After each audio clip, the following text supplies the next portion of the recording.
समस्त मानव जातीसाठी तेजाचा निवारा आहेत। त्यांच्या उदंड अभ्यासातून आणि परिश्रमातून जन्माला आलेल्या भारतीय संविधानाचं पूजन आपण या ठिकाणी करणार आहोत। मी उपस्थित मान्यवरांना विनंती करतो की आपण आपल्या करकमलाने या ठिकाणी राज्यघटनेमुळे भारतीय लोकशाही जिवंत आहे, स्वातंत्र्य, समता, बंधुता या तत्वावर आधारित आदर्श समाज व्यवस्था उभी करावी।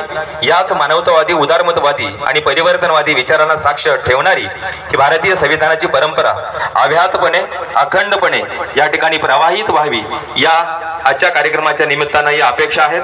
मी विनंती करतो की आपण आपल्या शुभ हस्ते भारतीय संविधानाचं या ठिकाणी पूजन करावं। घटना सादर करताना लोकशाहीच्या संरक्षणासाठी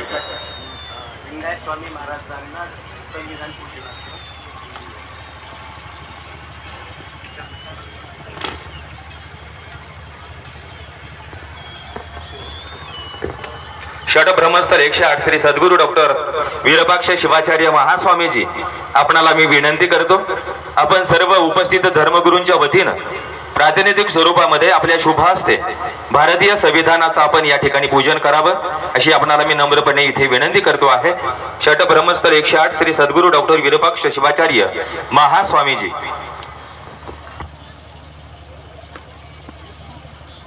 साथ घातली त्या भारतीय संविधानानं आपलं जीवन, आपलं जगणं हे प्रतिष्ठित केलं आणि तितकंच सुंदरही केलं।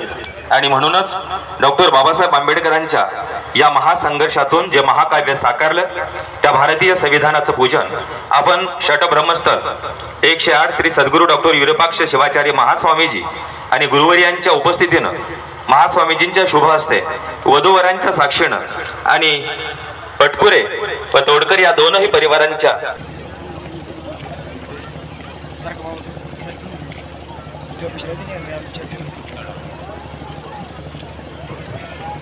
दिव्यत्वाची जेथ प्रचिती तेथेच कर माझे जुळती।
भारत माता के वंदे, भारत माता के वंदे। आपल्या सर्वांना विनंती आहे की आपण आपल्या जागेवरती पूर्ववत आसनस्थ व्हावं, ही नम्र विनंती।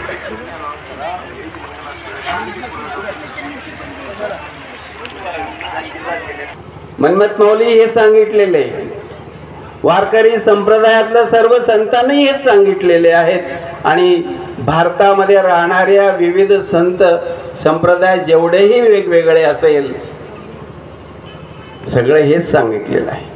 वीरशैव धर्माचे जगद्गुरु रंभापुरी पीठाचे वीर गंगाधर शिवाचार्य महास्वामीजी सांगतात, मानव धर्माचा विजय असो, धर्मानेच विश्वाला शांती मिळो असं म्हणतात।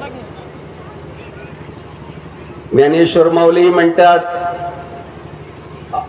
विश्वच अवघे माझे, अवघा विश्व हे माझं घर असं म्हणतात। तर जिथं मनमत स्वामी म्हणतात, जे जे दिसे दृष्टी पुढे अवघे शिवरूप काढे।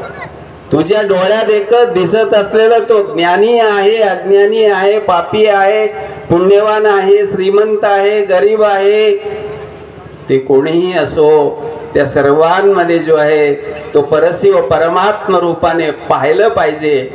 हे फक्त शास्त्र ग्रंथातून सांगितलं जातं। पण आज विश्वनाथ अण्णा तोडकर आणि हे प्रत्यक्षात गेल्या अनेक वर्षासाठी आम्हाला सांगायला फार स्वाभिमान वाटतं. वीरशैव कुळातलं अनेक मतपंथ आहेत, अनेक पोट जाती आहेत, त्यामधलं माळी वंशातला हा एक वीरशैव रत्न म्हणायला सुद्धा आम्हाला काही द्वंद्व वाटत नाही. आणि म्हणून आज विश्वनाथ अण्णांनी आपल्या सर्व स्नेही लोकांना, सर्व संतांना इथं बोलवलेलं आहे. हर्षदा आणि अक्षय खरोखरच त्यांची भावी जीवन अत्यंत उत्कर्षाने, हर्षाने, आनंदाने आज समाजामध्ये शिक्षणापेक्षा संस्काराची जास्त गरज आहे. आणि असं संस्कार संपन्न असलेले वाईचे जावई शोधलेत अण्णांनी. आणि ते वाईचे पेटकर सुद्धा भाग्यवानच आहे. असे अण्णाच्या पोटी लेकरं जन्मलेले डॉक्टर हर्षदा यांची उज्ज्वल कामना करत, शिक्षणापेक्षा संस्कार महत्वाचा आहे आणि धनापेक्षाही गुणाला महत्व आहे. आणि संस्काराने आणि गुणाने घडलेले हर्षदा आणि अक्षय यांचं प्रेम अक्षय स्वरूपाने असावं. ज्या मातृभूमीमध्ये आपण जन्माला आलेलो आहोत, ज्या राष्ट्रामध्ये आम्ही जन्मलेले आहोत, त्याचं वैभव उत्तरोत्तर वृद्धिंगत करण्यासाठी काळाची गरज जाणून सुसंस्कार संपन्न असलेले संतती यांना लाभो. उत्तरोत्तर परस्पर मैत्री भाव वाढत वसुदैव कुटुंबकम ही भावना जागृत व्हावं, एवढं सदिच्छा आणि शुभेच्छा या प्रसंगी आम्ही आमच्या मनोगत व्यक्त करून आमच्या वाणीला आम्ही पूर्णविराम देत आहोत.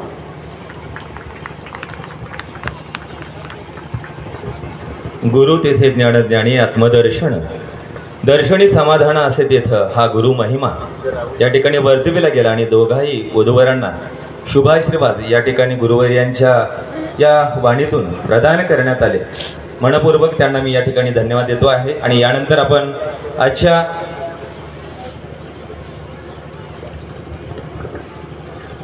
या ठिकाणी पूजनीय शिवाचार्य गुरूंनी वधूवरांना आशीर्वचनाचे, आशीर्वादाचे, शुभेच्छेचे शब्द आणि बहुमल विचार अर्पण केलेले आहेत.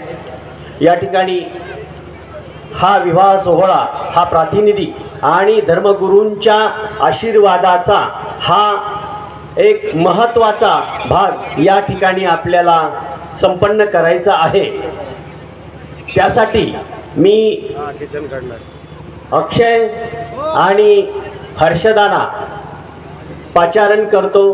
त्यांनी प्रत्येक धर्मगुरूंचं आशीर्वाद घ्यावा, त्यांचं दर्शन घ्यावं आणि मग आपल्याला प्रत्येक धर्माच्या धर्मगुरूंकडून वधूवरांच्या आशीर्वाद मिळण्याची जी गोष्ट आहे ती या ठिकाणी आपल्याला संपन्न करता येईल.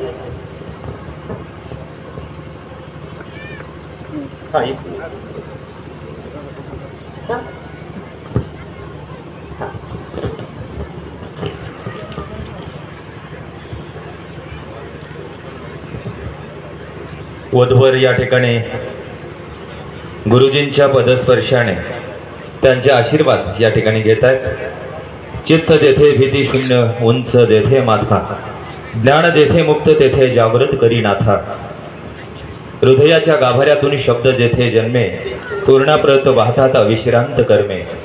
आणि म्हणूनच महाराष्ट्र ही संत महंतांची असे ही पुण्य पावनभूमी आणि याच पुण्य पावनभूमीतील कळंब तालुक्यात आणि परिहारीच्या अंगणामध्ये अत्यंत देखणा आणि अप्रतिम असा हा विवाह संपन्न होतो आहे.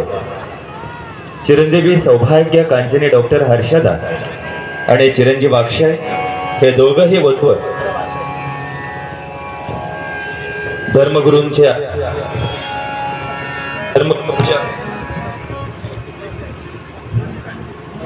धर्मगुरूंच्या आशीर्वादानं आणि आपल्या सर्वांच्या साक्षीने आपण या ठिकाणी हा विवाह संपन्न करतो आहोत. शेवटी मंगलाष्टकाही होणार आहेत. परमेश्वर तुम्हाला आशीर्वाद देव, तुमचं संरक्षण करो. परमेश्वर आपला मुख प्रकाश तुम्हार पाडो, तुम्हार कृपा करो.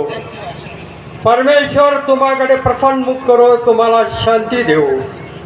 आता प्रभू येशू ख्रिस्ताची कृपा, देव बापाची प्रीती आणि पवित्र आत्म्याची सहभागिता आतापासून सदा सर्व काळ अक्षय आणि हर्षदा तुमच्या कौटुंबिक जीवनासाठी सदैव असो. आमेन.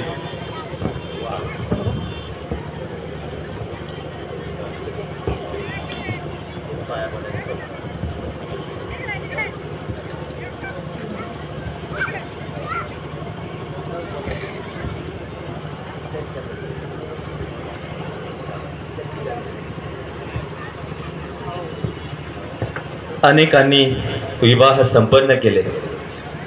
रूढी प्रथा परंपरेच्या बाहेर जाऊन, परिघाच्या बाहेर जाऊन आगळ्या वेगळ्या पद्धतीनं ऐतिहासिक विवाह संपन्न करणारे एक वडील आपल्या मुलीला पत्र लिहित आहेत. या ठिकाणी एक भावस्पर्शी पत्र, जे की आजची वधू चिरंजीवी सौभाग्य कांचनी डॉक्टर हर्षदा त्यांच्या वडिलांनी आपल्या सर्वांचे आवडते अण्णा विश्वनाथ अण्णा तोडकर यांनी आपल्या कन्येला जे भावनिक साथ या पत्रातून घातली, ती प्रत्येक बापाची हीच भावना असणार आहे. त्या पत्राचं इथे वाचन होईल आणि त्यानंतर मंगलाष्टका होतील आणि बसल्या जागेतून आपण या ठिकाणी उभं राहून शेवटी या वधूवरांवरती पुष्पवृष्टी करावी अशी मी विनंती करणार आहे. पण तत्पूर्वी एका वडिलाचं एका कन्येस असणारं हे भावस्पर्शी पत्र आपल्या समोर मी सादर करतो आहे. चिरंजीवी सौभाग्य कांचनी डॉक्टर हर्षदा, इतिहासाने नोंद घ्यावी असा आज चिरंजीव अक्षय आणि तुझा विवाह सोहळा संपन्न होतोय. या विवाह सोहळ्यास विविध धर्माच्या पूजनीय धर्मगुरूंनी आपणास आशीर्वाद मिळाला. यासोबतच या ठिकाणी हजारोच्या संख्येने उपस्थित असलेले नातेवाईक, आप्त इष्टमित्र मंडळी, स्नेही, हितचिंतक, सहकारी, सोबती आणि दोन्हीही कुटुंबातील सर्व प्रियजन, सर्वांच्या आशीर्वादानं हा विवाह सोहळा इथे संपन्न होतो. आई वडील म्हणून याचा आम्हाला मनस्वी आनंद होत आहे. आज सर्व आठवणी दाटून येत आहे मनामध्ये. घरात मम्मीच्या मागं मागं फिरतारी इवलीशी तुझी पावलं मोठी कधी झाली हे कधीच कळलं नाही. पाहता पाहता डॉक्टर ही झालीस. आयुष्यातील कर्तव्याची जबाबदारी कधी सज्ज झालीस. कळलं सुद्धा नाही की ही कर्तव्याची जाण तुला कधी आली. आज जन्मभूमीतून कर्मभूमीकडे तुझा प्रवास सुरू होतोय आणि आमचा कंठ आता दाटून येतोय. बालपण, तरुणपण आणि म्हातारपण हे माणसाच्या आयुष्याचे महत्त्वाचे 3 टप्पे आहेत. मुलींचा बालपणीचा टप्पा जन्मभूमीत आई वडिलांसोबत म्हणजे माहेरी असतो, तर तरुणपण, म्हातारपण हे मात्र सासरी म्हणजे कर्मभूमीमध्ये व्यतीत होत असतं. मला नेहमी असं वाटतं की मुली या खूप नशिबवान आहेत, कारण जन्मभूमीत ती आई वडील, भाऊ बहीण तिच्या सोबत असतात. तसेच कर्मभूमीतही तिला नवे आई वडील मिळतात, कारण सासू सासऱ्यांमध्ये सुद्धा आई वडील पाहणं, त्यांच्या सोबत राहणं आणि कर्मभूमीतील नातेवाईकांमध्ये रमून जाणं हे निसर्गाने मुलीला दिलेलं सर्वात मोठं वरदान आणि देणगी आहे. कर्मभूमी आणि जन्मभूमी जोडण्याचा आणि नात्यांची विण मजबूत करण्याचं भाग्य मुलींनाच मिळालेलं असतं. तुझा अक्षयचा साखरपुडा संपन्न झाला, त्याच क्षणी हर्षदा आता आमची झाली आणि ती आमची सून नसून आमची मुलगीच आहे, असा स्पष्ट निर्वाळा अक्षयच्या आई वडिलांनी मला दिला. खरं तर हे ऐकल्यानंतर सुद्धा माझा कंठ दाटूनच आला, पण मनाला तेवढा आनंदी झाला. आमच्यापेक्षाही जास्त प्रेम करणारी, जीभ लावणारी माणसं हर्षदा तुला मिळालेली आहेत. या नव्याने लाभलेल्या आई वडिलांना जीभ लाव, कायम त्यांच्यामध्ये आम्हाला बघ आणि सरांना, ताईंना कणभरही विसरू नकोस. घरातली वडीलधारी माणसं हीच घराची खरी शोभा असते, हे कधीही हर्षदा तू विसरू नकोस. मला खात्री आहे सर्वांच्या सोबत तुझं नातं, आदर, माया, आपलेपण, आपुलकी, जिव्हाळा, आत्मीयता यानं खरं तर आता भरभरून जाणार आहे. कायम सकारात्मक विचार करणं आणि आनंदी राहणं हेच समाधानी संसाराचं हे सूत्र आहे. हे तू हर्षदा कायम लक्षात ठेव. पटकुरे कुटुंबियांनी जे काही त्यांचं संसाराचं भाव विश्व निर्माण केलेलं आहे, त्या सांसारिक भावविश्वात तू कुटुंबाची प्रमुख सदस्य म्हणून आता सामील होते आहेस. तिथला मान सन्मान तुला नक्कीच मिळणार आहे. बाई म्हणजे छत्रपती शिवाजी महाराजांच्या पावलांनी पावन झालेली ही भूमी आहे. हे तुला कर्मभूमी म्हणून मिळाली, याचं मला खूप समाधान वाटतं. आपण उभयतांचं आयुष्य उज्ज्वल होऊन आपण आयुष्यवंत व्हावं, कीर्तिवंत व्हावं आणि नामवंत हे व्हावं. आयुष्यात भविष्यात अडचणी आव्हान येतीलच हर्षदा, त्याला सामोरं जाऊन त्यावर मात करून आपण पुढे जाल, दोघंही पुढे जाल याची मला नक्कीच खात्री आहे. मला आयुष्यात मात्र यशस्वी व्हायचं असेल तर मनात कायम सकारात्मक ऊर्जा आणि कष्टाशिवाय दुसरा पर्याय नाही, जो की मी स्वीकारला. आता तेही तू स्वीकार, याची मला मनात कायम जाणीव ठेव. 2 ओळी अक्षयसाठी. हर्षद आमच्या काळजाचा तुकडा आहे अक्षय, आणि ती आता तुमचं काळीज बनू पाहते आहे. मला खात्री आहे आपण तिला मनापासून जपाल. पटकुरे सर आणि ताई, हर्षद आता तुमची सून म्हणून नाही तर मुलगी म्हणून तुमच्याकडे येते आहे. ते स्पष्ट वक्ती आहे, भावनाशील आहे, तितकीच ती कनवळू आहे, मायाळू आहे. तिला जरा समजून घ्या. आमच्या कुटुंबात 5 मुली आहेत. सौभाग्यवती तेजश्री नागेश भालेराव, सौभाग्यवती डॉक्टर हर्षदा, कुमारी धनश्री, कुमारी वैष्णवी, कुमारी साक्षी, सर्वच लाडक्या आहेत. मुला इतका सन्मान त्यांना इथे घरात मिळाला. यात हर्षदा आता तुमची झाली आहे. विनंती एकच आहे, हर्षदामध्ये कायम अंकितालाच तुम्ही पहा. आपणास या नवनात्यांच्या भरभरून शुभेच्छा. तुझाच विश्वनाथ अण्णा तोडकर. या ठिकाणी हे भावस्पर्शी पत्र आपल्या मुलीसाठी एका वडिलांनी लिहिलं. खरं तर सर्वांच्याच भावना इथं दाटून येत आहेत. मी धन्यवाद देतो, वंदन करतो, नमन करतो आणि सलाम करतो या क्रांतिकारी बापाला, की पुण्यवान बापांनी अशा कर्तृत्व संपन्न लेकीला जन्म दिला. धन्यवाद.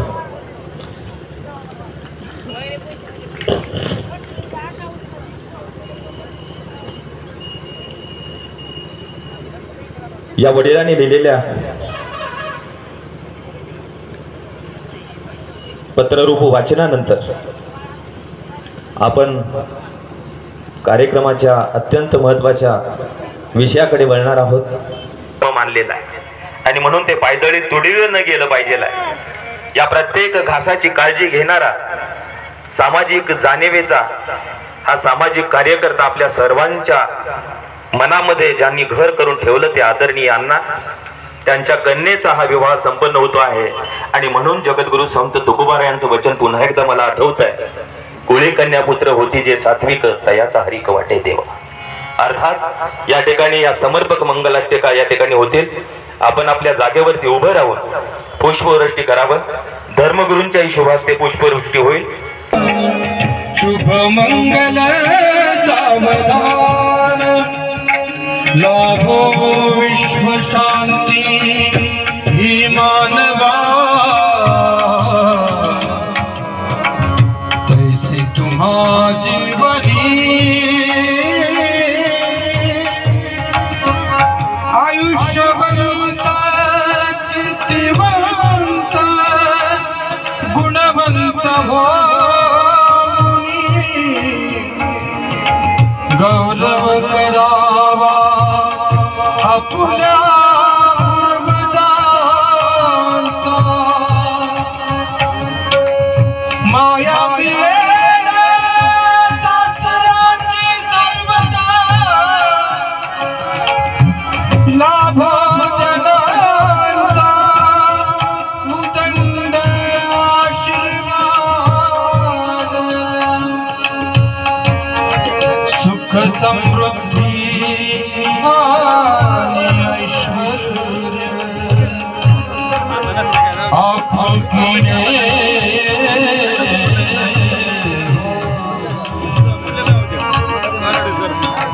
होईल सर्वदा सत्कार्य,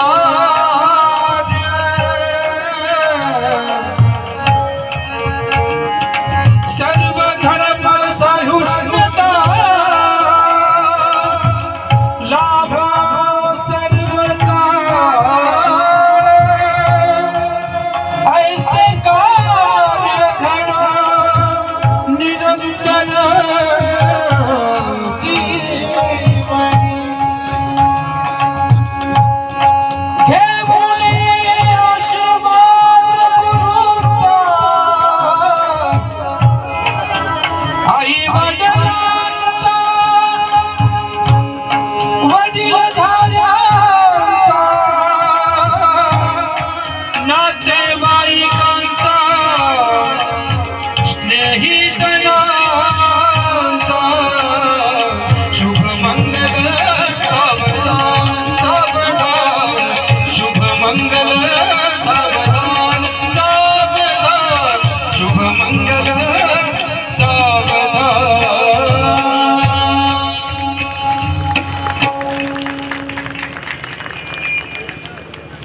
सन्मान विवाह सोहळा इथे संपन्न होतो आहे. औषधाची आताशबाजी होते. हा आनंदी क्षण अत्यंत आनंदी होतो आहे, अत्यंत सुंदर होतो आहे, समर्पक होतो आहे. वधूवर एकमेकांना पुष्पमाला अर्पण करत आहेत, एकमेकांचा ते प्रामाणिकपणे मनोभावे स्वीकार करत आहे. दोन मनांचं ते मनोमिलन होत आहे, दोन नात्यांचं ऋणानुबंधाचं नातं अधिक घट्ट होत आहे. हे दोन जीव वैवाहिक जीवनामध्ये अधिक घट्टपणे बांधले जात आहेत. मला वाटतं की आपण सर्वांनी जोरदार टाळ्यांनी या दोघांना शुभेच्छा देऊयात. त्यांच्या शुभ आणि भावी वाटचालीसाठी परमेश्वरांकडे आपण प्रार्थना करूयात. सर्व धर्म सन्मान सोहळ्याच्या निमित्तानं धर्मगुरूंकडे प्रार्थना करूया की या दोघांना हे वैवाहिक सौख्य लाभावं. त्यांच्या वैवाहिक वाटचालीमध्ये त्यांना सर्व सुख प्राप्त व्हावी यासाठीची असं सद्भावना व्यक्त करून आपण सर्वजण इथे उपस्थित झाल्याबद्दल आपलं मनापासून पुन्हा एकदा स्वागत करतो आणि नम्रपणे आग्रहाची विनंती करतो की आपण सर्वांनी अगदी मनापासून हे दोनही परिवाराचं स्नेहभोजन घ्यावं, त्याचा आस्वाद घ्यावा आणि मगच इथून जावं ही नम्र विनंती करून थांबतो. धन्यवाद.